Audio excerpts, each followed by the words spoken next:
Walker Lynn, remember that video from 2001 in Afghanistan? He is set to be released from prison after serving 17 years, even without denouncing radical Islam. In addition to his terror ties, Walker Lynn killed a CIA officer while detained in Afghanistan after September the 11th.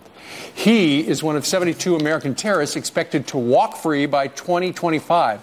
Is it time, perhaps, for a terror registry? This is personal to our next guest, former CIA officer and Democratic strategist Brian Dean Wright. He joins us now live from Tucson. Brian, good morning to you. Good morning, sir. And it's personal to you because Mike Spann, the CIA officer who was killed by Mr. Lynn, was a colleague of yours at the CIA. That's right. You know, an amazing guy. He had 3 kids, a wonderful wife. And I guarantee you right now, they are living through a nightmare knowing that this man could be back out on the streets without any kind of following by the government to ensure they know where he's at and what he's doing. So these folks, these kids who are now babies when I first knew the Spann folks, are now in their 20s. So they've got to be horrified by what's happening now. But, Brian, what about the argument people go, oh, look, he served his time. The judicial system put him away for 17 years, and he did his time, so now he can do whatever he wants.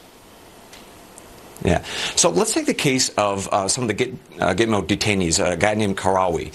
He served his time, and Gitmo went back to Saudi Arabia, went through this de-radicalization program, right?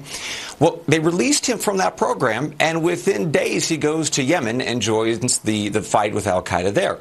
So we know that his case is not an odd or an outlier example, by the way. So we know about 30% of Gitmo detainees go on to join the fight once more. Right. So that's already bad. The more horrifying point is that the U.S. government, we don't know well which one of these detainees, whether it's Walker Lynn or otherwise, will be the 30% that goes back in the fight or 70% that stays straight, as it were.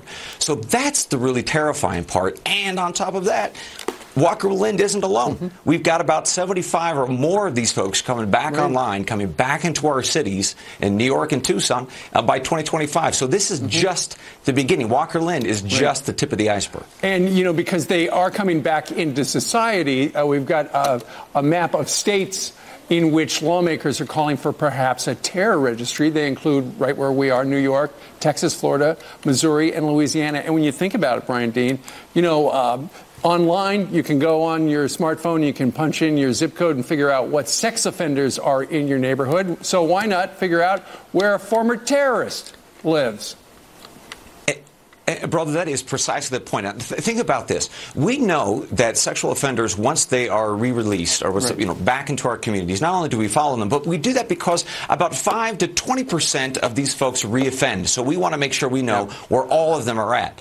Now, but terrorists, we know that at least 30% of them re-offend. So why wouldn't we do something about this? Why wouldn't we have this registry? It makes far too much sense. We need to move forward. Congress needs to move forward with something called the Tracer Act, which you referenced. Absolutely.